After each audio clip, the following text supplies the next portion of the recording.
Ciao, oggi siamo a Villa della Porta Bozzolo, a 2 passi dal Lago Maggiore.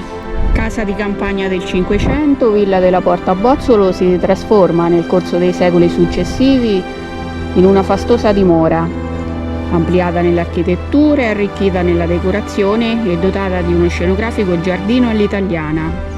Nel 1884 la proprietà passa a Camillo Bozzolo, che era ricercatore, innovatore nella medicina del lavoro, garibaldino e patriota, che la dota di un'importante collezione di libri. La villa è per Camillo il luogo del cuore. Qui conosce la futura moglie, Caterina, trascorre villeggiature, dedicandosi agli studi, a gite in bicicletta, a bagni nella peschiera. Dopo la donazione degli eredi, il FAI ha inteso ricostruire proprio questo spirito di villa, di delizia, realizzando i restauri necessari per rendere fruibile il bene.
Se il video vi è piaciuto lasciateci un like ed iscrivetevi al nostro canale.